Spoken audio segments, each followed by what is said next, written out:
Big boss ഇങ്ങനെ വിജയകരമായിട്ട് പോയിക്കൊണ്ടിരിക്കുകയാണ്. ഈ തവണത്തെ ബിഗ് ബോസിനുള്ള പ്രത്യേകത എന്ന് പറഞ്ഞാൽ ഒരു ചരിത്രം കുറിച്ച വ്യക്തി എന്ന് എന്റെ കൂടെ ഉണ്ട്. ചലച്ചിത്രവേദി ഇന്നോളം കണ്ടിട്ടില്ലാത്ത അതിശക്തനായ നടനും തിരക്കഥാകൃത്തും സർവോപരി ഒരു കോളേജ് പ്രൊഫസറുമായ ശ്രീമാൻ പാറ്റാക്കുളം വാസു. അത് മറ്റാരുമല്ല, റെസ്വിൻ ബായ് ആണ്. ഹൈ.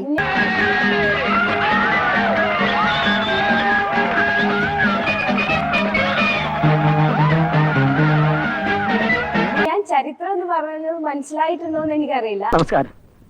എന്തിനാണോ ഇവരൊക്കെ അകത്തോട്ട് പറഞ്ഞു വിടുന്നത്? അവിടുന്ന് എന്തെങ്കിലും കൊടുത്ത് പറഞ്ഞു വിട്ടുകൂടെ? കാരണം എന്ന് പറഞ്ഞാൽ ബിബിയുടെ ചരിത്രത്തിൽ ആദ്യമായിട്ടാണ് ഒരു കോമണർ മത്സരാർത്ഥി ഇത്രയും ദിവസം നിൽക്കുന്നത്. ഹാപ്പിയാണ്.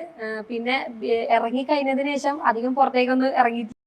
ശല്യപ്പെടുത്തണ്ടെന്ന് വിചാരിച്ച എങ്ങനെ പുറത്ത് ഇറങ്ങുന്നുണ്ടെങ്കിൽ ഒരു നല്ല റെസ്പോൺസ് കിട്ടുന്നുണ്ട്.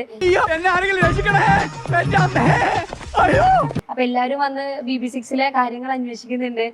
എന്തിനാ ഇപ്പൊ ഇറങ്ങിയ മോളിപ്പ ഇറങ്ങണ്ടായിരുന്നു എന്നൊക്കെ, അങ്ങനെയൊക്കെ ഒരു ടോക്ക് ഉണ്ട്. അപ്പൊ അതൊക്കെ എന്ത് പറ്റിയടാ? ചായ നെറുകന്തലേ കയറി ബ്ലോക്ക് ആയതാ. കേൾക്കുമ്പോ ഭയങ്കര സന്തോഷമുണ്ട്. കാരണം എല്ലാവരും പറയുന്നുണ്ട് ഇപ്പൊ ഔട്ടാവേണ്ട ആളല്ല എന്നിങ്ങനെ പറയുന്ന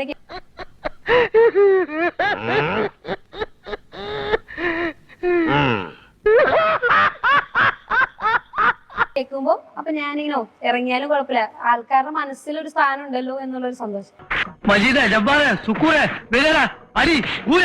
ഞാൻ അത്യാവശ്യം ഗെയിം ഫിസിക്കൽ ടാസ്കുകൾ അത്യാവശ്യം കളിക്കുമായിരുന്നു. പിന്നെ ആവശ്യത്തിന് മാത്രം പ്രതികരിക്കുന്ന ഒരു കൂട്ടത്തിൽ, അല്ലാണ്ട് എന്തോ എങ്ങനെ മുഴുവൻ കഴിഞ്ഞിട്ടില്ല എന്റെ സംഭാഷണം. അത്ര മതി. ഞാൻ ഇറങ്ങാം അമ്മച്ചി.